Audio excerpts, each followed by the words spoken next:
सीधा सीधा सवाल होगा, हिंदी का पहला कवि कौन है? हिंदी का पहला कवि कौन है? हाँ, यदि विचारकों के अनुसार आ जाए कि गणपति चंद्र गुप्त के अनुसार हिंदी का पहला कवि कौन है, तो शालिभद्र सूरी। हजारी प्रसाद द्विवेदी के अनुसार हिंदी का पहला कवि कौन है, तो अब्दुल रहमान। तो ये तो कॉमन से सवाल तुमने उस समय लिख ही लिए थे, ये तो लिख चुके हम। लेकिन बिना किसी विचारक के सीधा सीधा सवाल, तो हिंदी का पहला कवि कौन है, उत्तर दे दो सरहपा। और सरहपा के दो नाम और थे ना, राहुल भद्र भी है और सरोज वज्र भी है। ये राजस्थान सेट परीक्षा में आया था सवाल कि राहुल भद्र किस कवि का ही दूसरा नाम है सरहपा का। इसका उत्तर हो गया सरहपा।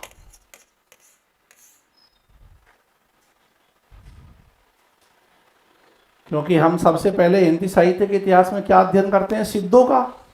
और सिद्धों में सबसे पहला कौन है? सिद्धों में सबसे प्राचीन सबसे पहला सरहपा है।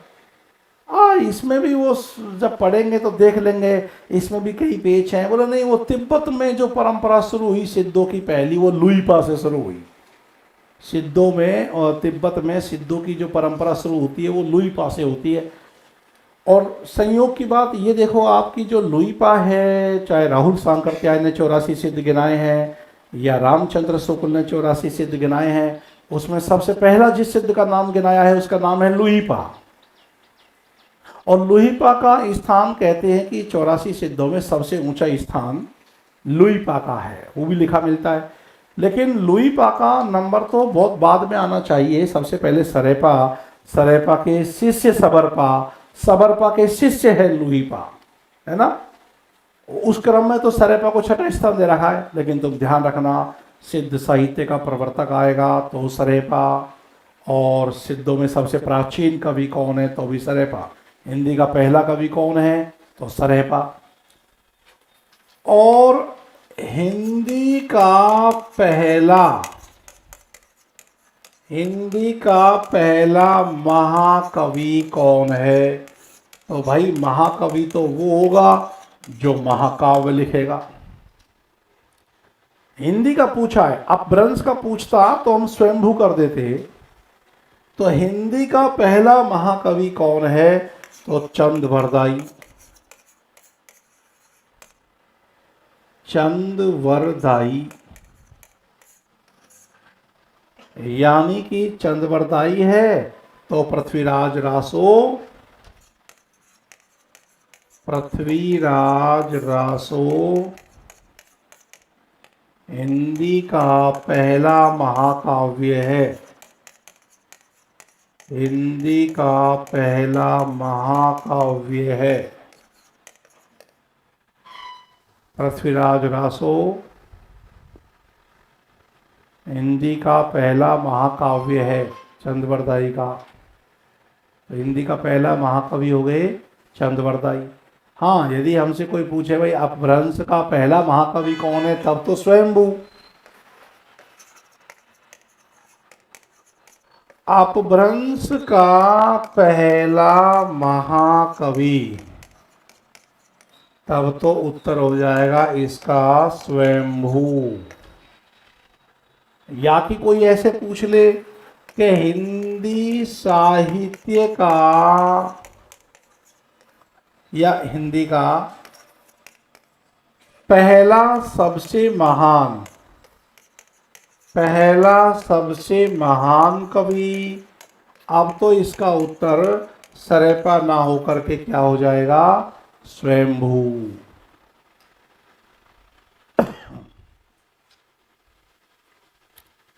अपभ्रंश का यदि पहला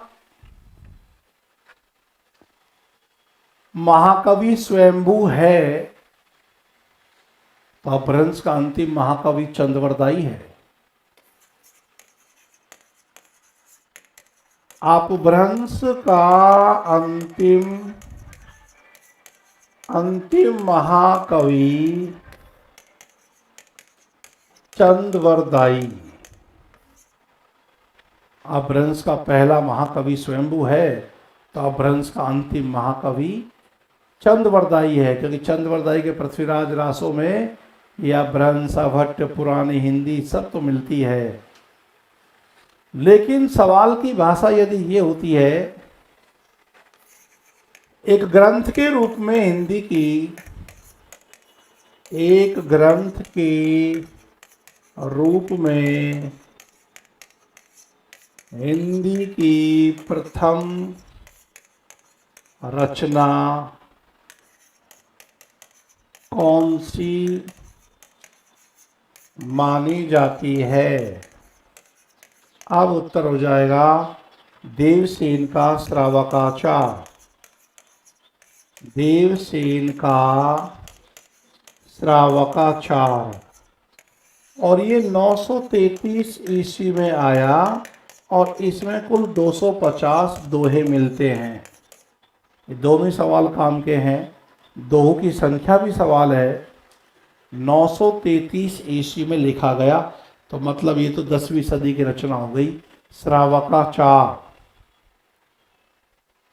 ये जैन धर्म में जो भिक्षु भिक्षुणी हैं, इनको श्रावक और श्राविका कहा जाता है। तो गृहस्थ जीवन का पालन करते हुए कैसे जैन धर्म के सिद्धांतों का विकास किया जाए, वो सब इस रचना में मिलता है। तो देवसेन का श्रावकाचार उत्तर हो जाएगा। यदि पूछा जाएगा कि एक ग्रंथ के रूप में हिंदी की प्रथम रचना कौन सी मानी जाती है, और एक कंठस्थ याद कर लो, 933 ईस्वी श्रावकाचार का समय है। 933 ईस्वी कौन सी सदी हो जाएगी? 10वीं सदी का पूर्वार्ध हो जाएगा। इसमें पूछेंगे दोहों की कुल संख्या कितनी है? 250 दोहे मिलते हैं इसमें। खड़ी बोली हिंदी का पहला कवि, तो खड़ी बोली हिंदी का पहला कवि कौन है? तब इसका उत्तर हो जाएगा अमीर खुसरो। पूरा नाम तो इनका यमीनुद्दीन अबुल हसन अमीर खुसरो है। अबुल हसन अमीर खुसरो, कोष्टक में लिख लो इनका जो वास्तविक नाम है, वास्तविक नाम ये है अबुल हसन। अबुल हसन इनका वास्तविक नाम है। अमीर खुसरो का, हाँ, सुप्रभात दिनेश सैनी। तो अबुल हसन इतना से याद रख लो, पूछते रहते हैं कि भाई इनका वास्तविक नाम क्या है, तो अबुल हसन है। तो खड़ी बोली का पहला कवि, लेकिन ध्यान देना, इन्होंने अपनी खड़ी बोली को खड़ी बोली नहीं कहा, बल्कि हिंदवी शब्द का प्रयोग किया है। ध्यान रहे कि अमीर खुसरो ने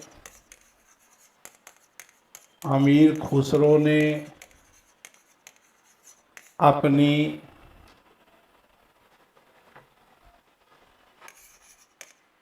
बोली को हिंदवी कहा है। हिंदवी कहा है। और खड़ी बोली का पहला समर्थ कवि सवाल उठे, या आधुनिक काल में खड़ी बोली का पहला कवि पूछे, तो श्रीधर पाठक। खड़ी बोली हिंदी का पहला समर्थ कवि। अब इसका उत्तर हो जाएगा श्रीधर पाठक। श्रीधर पाठक।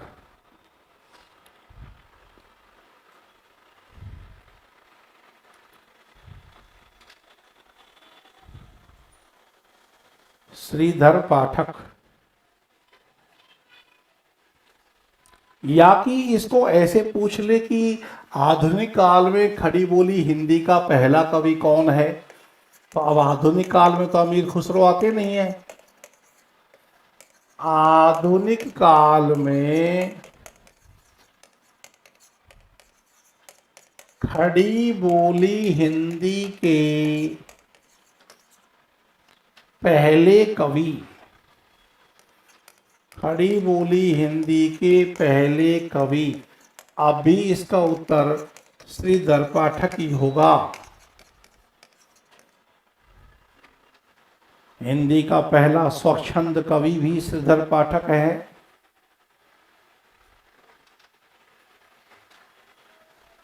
हिंदी का पहला कवि, हिंदी का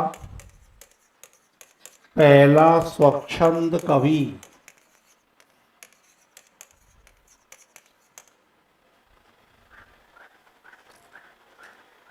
तो हिंदी का पहला स्वच्छंद कवि, इसका भी उत्तर श्रीधर पाठक। एक बार विनोदी प्रसंग चल रहा था, उसमें इन्होंने कहा कि लिखो करो न लेखनी बंद, श्रीधर सम सब कवि स्वच्छंद। इन्होंने अपने आप को स्वच्छंद कवि घोषित किया। अब आपने लिखा खड़ी बोली का पहला कवि, तो खड़ी बोली का पहला कवि तो कौन हो गया? अमीर खुसरो हो गया। लेकिन खड़ी बोली का पहला महाकवि, तो वो हो जाएंगे हरियोध। अयोध्या सिंह उपाध्याय हरियोध हो जाएंगे। अब देखो खड़ी बोली हिंदी के प्रथम महाकवि, जो महाकाव्य लिखेगा वही तो बनेगा महाकवि।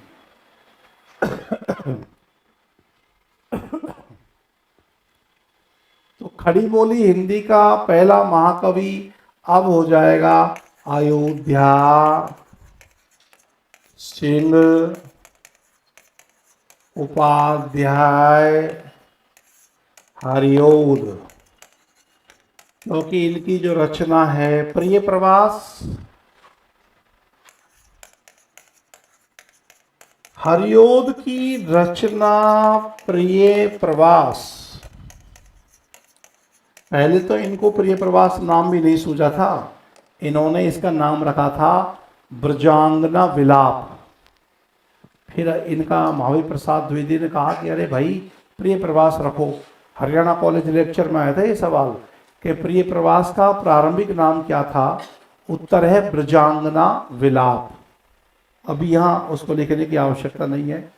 हरियोध की रचना प्रिय प्रवास का प्रकाशन वर्ष सभी याद रखना 1914 ईस्वी में। खड़ी बोली हिंदी का, सीधे सीधे पूछेंगे आपसे कि खड़ी बोली हिंदी का पहला महाकाव्य किस वर्ष आया? 1914 में आया। वह कौन सा था? प्रिय प्रवास। प्रिय प्रवास की तो हम पहली पंक्ति भी याद करके लिखेंगे जब हम उसको पढ़ेंगे, द्विवेदी काल पे आएंगे। दिवस का अवसान समीप था, गगन था कुछ लोहित हो चला, वहां से शुरू, द्रुत विलंबित छंद है वो। तो हरियोध की रचना प्रिय प्रवास खड़ी बोली हिंदी का पहला महाकाव्य है। सेंटेंस पूरा करो। हरियोध की रचना प्रिय प्रवास खड़ी बोली हिंदी का पहला महाकाव्य है। खड़ी बोली हिंदी का पहला महाकाव्य है। अच्छा, खंड काव्य और महाकाव्य ये है प्रबंध के दो भेद। यदि मानव जीवन के किसी एक अंश, एक पक्ष या एक घटना का मार्मिक चित्रण क्रमबद्ध तरीके से किया जाए तो खंड काव्य, और मानव जीवन अपनी समग्रता के साथ में आ रहा है तो महाकाव्य। लेकिन प्रबंध काव्य का मुक्तक काव्य से अंतर क्या होता है कि मुक्तक काव्य में पूर्वापर संबंध नहीं होता और प्रबंध काव्य में पूर्वापर संबंध होता है। यही प्रबंध का और मुक्तक का अंतर है। तो काव्य के दो भेद किए गए, प्रबंध काव्य और मुक्तक काव्य। प्रबंध काव्य के फिर दो भेद हो गए, खंड काव्य प्रबंध और महाकाव्य प्रबंध। तो खड़ी बोली का तो पहला महाकवि अयोध्या सिंह उपाध्याय हरियोध। और यदि पूछे भाई खड़ी बोली शब्द के प्रथम प्रयोक्ता, तो लल्लू लाल। अगला लिख लो, खड़ी बोली शब्द के प्रथम प्रयोक्ता कौन है? खड़ी बोली शब्द के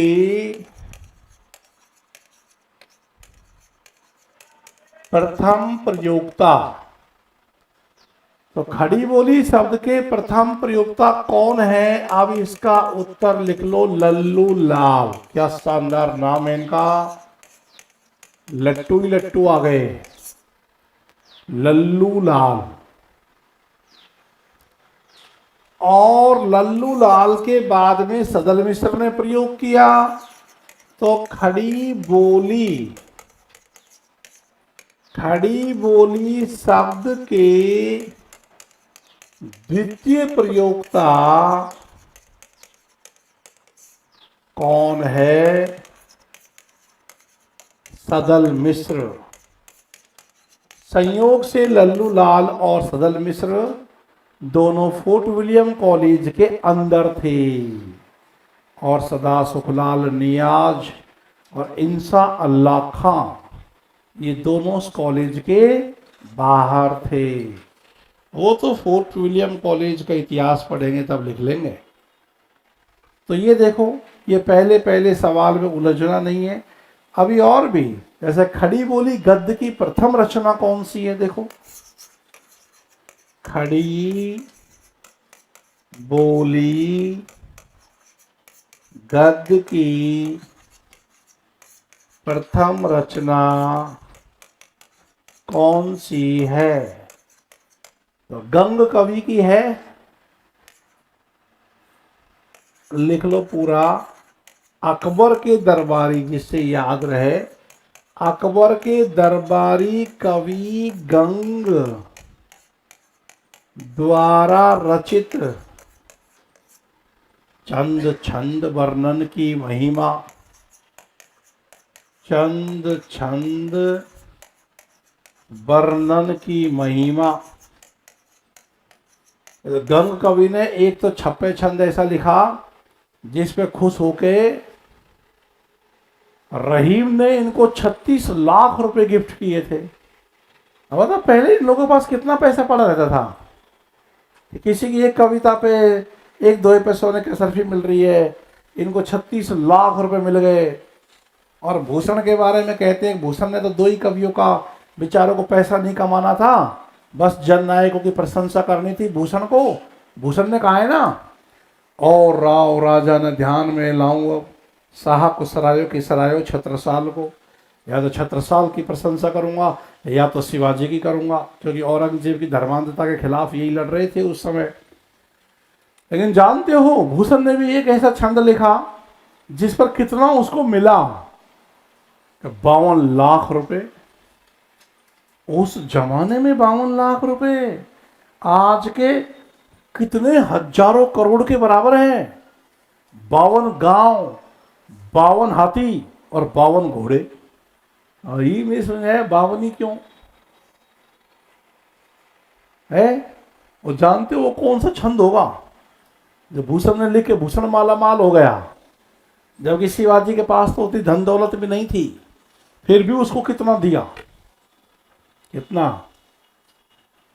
इंद्र जिमि जम्ब पर, बाडव सुअम्ब पर, रावण सदम्ब पर, रघुकुल राज है, तेजतम अंश पर, कान जिमि कंस पर, त्यो मलिक्ष वंश पर, शीर शिवराज है।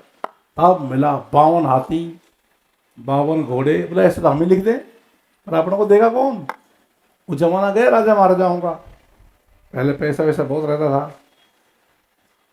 खैर, अच्छा कोई हमसे ये कह दे कि भाई तू 2 पंक्ति बना के दे दिया कर और बदले में तेरे को एक सोने की असरफी मिलेगी, तो हम पढ़ेंगे क्या? दोहा दियो बनाए, फिर तो दोहा बनाने में लग जाएंगे और सोने का असरफी लो, ऐसे बिहारी को मिला है। तो देखो भाई, खड़ी बोली गद्य की प्रथम रचना कौन सी है? तो अकबर के दरबारी कवि गंग की है, चंद छंद वर्णन की महिमा। और अगला सवाल बना के लिखो,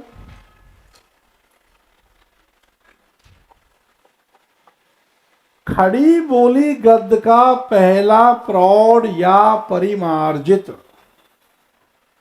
खड़ी बोली गद्य का, खड़ी बोली गद्य का पहला प्रौढ़, और प्रौढ़ शब्द का प्रयोग ना हो तो परिमार्जित का हो जाएगा। परिमार्जित ग्रंथ कौन सा है? अब इसका उत्तर लिखेंगे राम प्रसाद निरंजनी का। राम प्रसाद निरंजनी का भाषा योग वशिष्ठ, और भाषा योग वशिष्ठ ही तो श्रीमद् भागवत का अनुवाद माना जाता है। तो भाषा योग वशिष्ठ, राम प्रसाद निरंजनी का भाषा योग वशिष्ठ, ये माना गया खड़ी बोली गद्य का पहला प्रौढ़ या परिमार्जित ग्रंथ। और यदि सवाल ये हो कि आधुनिक काल में खड़ी बोली गद्य का प्रथम ग्रंथ कौन सा है?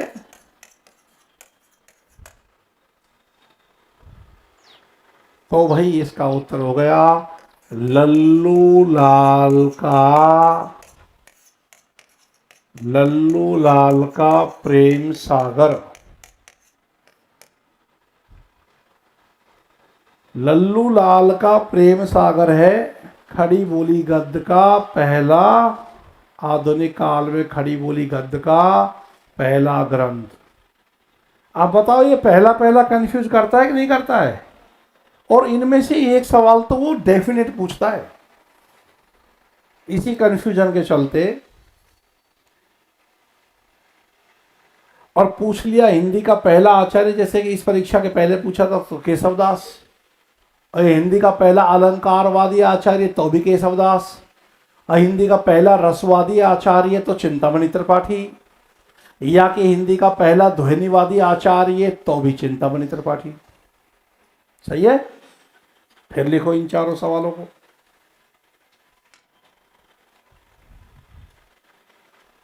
हिंदी का पहला आचार्य कौन है? हिंदी का पहला आचार्य कौन है? उत्तर है केशवदास। उत्तर है केशवदास। और या कि इसको ऐसे पूछ ले कि हिंदी का पहला अलंकारवादी आचार्य कौन सा है, तो भी उत्तर केशवदास लिखो।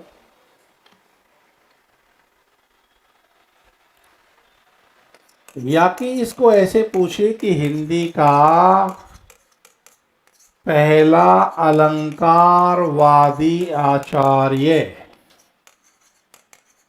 हिंदी का पहला अलंकारवादी आचार्य कौन है, तब भी उत्तर केशवदास। तब भी उत्तर हो जाएगा केशवदास। एक बार तुलसीदास ने कह दिया था इनको, ये मिलने गए, तुलसीदास ने कहा कि मैं किसी भाखा कवि से नहीं मिलता, प्राकृत कवि है केशवदास। बेचारा नहीं मिलेगा तो क्या करेगा, अपने घर लौट के आ गया, रात भर सोया नहीं। मेरे को भाखा कवि कह दिया, मेरे को प्राकृत कवि कह दिया, परंतु इसने टेंशन थोड़ी ली, ये लिखने लग गया रामचंद्रिका। हम तो टेंशन ले लेंगे, हमको कोई ये कह दे तेरी औकात नहीं है, तेरी औकात नहीं है कि तू नौकरी लग जाए। सुनो, ऐसी बात कोई तुमको ही सुनने को थोड़ी मिलती है, मुझको भी सुनने को मिलती है, अभी भी मिलती है। अभी जब मैं 10 साल पहले यहाँ विश्वविद्यालय में आया तो मेरा तो ये रोग है पढ़ाने का, आज का नहीं है, मैं तो 20 साल से पढ़ा रहा हूँ। पहले बूंदी में था तो बूंदी में पढ़ाया, दिल्ली में था तो दिल्ली में पढ़ाया, पढ़ाऊंगा नहीं तो जिंदा नहीं रहूँ। तो यहाँ पर प्रोफेसर में 2-4 प्रोफेसर बैठे थे, बड़े बड़े वरिष्ठ। बोले ये नया नया आया है मुल्ला, ये चल पाएगा? बड़े बड़े आए और बह गए। मतलब ये था उस विश्वविद्यालय के पहले कई बड़े बड़े प्रोफेसरों ने अपनी दुकान का शटर ऊंचा किया। दुकान ही है यार, ये सब शिक्षा एजुकेशन में दुकान में रखा है लोगों ने, कौन पढ़ता है आनंद के साथ पढ़ाता है। तो दुकान में ग्राहक 2-4 ही आए तो शटर खींचना उचित समझा, क्योंकि प्रोफेसरी के नाम पे और कलंक लग जाएगा। राजस्थान विश्वविद्यालय का प्रोफेसर है, बच्चे आ रहे हैं पढ़ने 2 या 3, तो फिर मेरे को टारगेट किया कि कितना पढ़ाएगा, इसके पास कौन आएगा पढ़ने वाला, नहीं शकल से भोंदू लगता है। अब वो बेचारे मेरे पास में फ़ोन करते हैं कि एडमिशन दे देना, ऐसे बच्चे हैं, ये मामला है। ऐसे थोड़ी है। अब मैं चिंता करूंगा, अब ना केशवदास चिंता करता, कह रहे मेरे को भागा का भी कह दिया, प्राकृत का भी कह दिया, चिंता करके बैठे रहे। रातों रात दिखाया कि मेरी औकात को कमजोर ना समझे तुलसीदास। अब देखो तुलसीदास ने कितना टाइम लिया, 2 वर्ष 7 महीने 26 दिन, ऊपर से 2-2.5 घंटा और लिया ज्यादा। भाई ने एक रात में लिखी है रामचंद्रिका, 39 अध्याय में 125 प्रकार के छंद दनादन बदलते चले गए। इसका नाम केशवदास है। अरे तुलसीदास पैदा होते पिताजी ने कहा भाई मारो इसको, मारो, क्या है, क्या बीमारी है ये? अरे वो गलत नक्षत्रों में पैदा हो गया तो इसमें बच्चे का क्या दोष है? और मुंह में पूरे 32 दांत थे, मुंह से नाम लिया राम, तो बाप को तो खुश होना चाहिए कि यार ये तो दांत उगने का वेट नहीं करना पड़ेगा मुझको, बच्चे को सीधा खाना खिलाओ, दांत पूरे आ गए 32। राम का नाम ले रहा है तो लोग तो मरते समय राम बोलते हैं, महात्मा गांधी जी की तरह। ये तो पैदा होते राम बोल रहा है, बोले राक्षस है राक्षस। मेरे घर में राक्षस पैदा हो गया था ऐसे उसको। अरे इसके बाद में भीख फीकी मांगनी पड़ी तुलसीदास को। तो हालत ये थी कि एक चबूतरा दिख गया, वहाँ चने वने के दाने पड़े रहते थे और बंदरों को भगाता रहता था चने के दानों के लिए। चना बंदर से छीन छीन के खाता था। लिखा है रामचरितमानस में, जानो चारि फल चारे चनक को, चने के 4 दाने मेरे लिए 4 मोक्ष के धाम बन गए थे। ऐसे गरीब परिवार में जन्मे और केशवदास, उसका बाप संस्कृत का बहुत बड़ा कवि, उसका बाप का बाप बहुत बड़ा कवि, पूरा खानदान संस्कृत के पंडितों से। अरे कहते हैं कि केशवदास के घर में तो सुख सारिकाएं भी संस्कृत बोलती थी, नौकर भी झाड़ू लगाते समय संस्कृत में बात करते थे। कैसे बात करते होंगे? तुम झाड़न्तु इसमें अयम गृहम गच्छामि। सोचो, नौकर चाकर भाखा बोले न जाने जिनके कुल के दास, तेने भाखा कविता करी जड़मती केशवदास। मेरे तो कुल के दास भी भाखा बोलना नहीं जानते। ब्रिलियंट खोपड़ी था भाई केशवदास। और केशवदास जो है अलंकारवाद, इनकी सबसे बड़ी कमजोरी तो यही रही है, अलंकार का इसको इतना प्रेम है अलंकारों से कि बात बात में अलंकार, अब खोज खोज के अलंकार लाओगे तो कविता का भाव सौंदर्य खत्म हो जाएगा। और वो इनके साथ ऐसा हुआ, तो ये हृदयहीन कवि बन गए। तुम लोगों ने एक नाम सुना होगा, संस्कृत में एक सिद्धांतकार है, अलंकार संप्रदाय के प्रवर्तक है आचार्य भामह, जो कि 6ठी सदी के आचार्य हैं। भामा ने एक जगह लिखी एक पंक्ति, न कांतमपि निर्भूषम विभाति वनिता मुखम। स्त्री कितनी भी सुंदर क्यों ना हो, लेकिन वह तब तक सुंदर नहीं कही जाएगी जब तक कि उसने आभूषण धारण नहीं कर रखे हैं। अब इसकी पंक्ति को ही हिंदी में डबिंग कर दिया इन्होंने, और कवि प्रिया इनका प्रसिद्ध अलंकार ग्रंथ है। उसमें इन्होंने क्या लिखा, यद्यपि सुजात सुलक्षणी, कोई नारी कितनी भी अच्छी जाति की हो, कितनी भी अच्छी सुलक्षणी हो, यद्यपि सुजात सुलक्षणी सुभ्रण सरस सुव्रत भूषण बिनु ने विराजे, चाहे उसमें कितने भी गुण हो, लेकिन भूषण बिनु ने विराजे कविता वनिता मित्र, कविता रूपी स्त्री को सुंदर नहीं कहा जाएगा बिना आभूषणों के। हैं, आभूषण प्रियता अलंकार प्रियता हो गई ना इनकी। तो हिंदी का पहला अलंकारवादी आचार्य कौन है? केशवदास।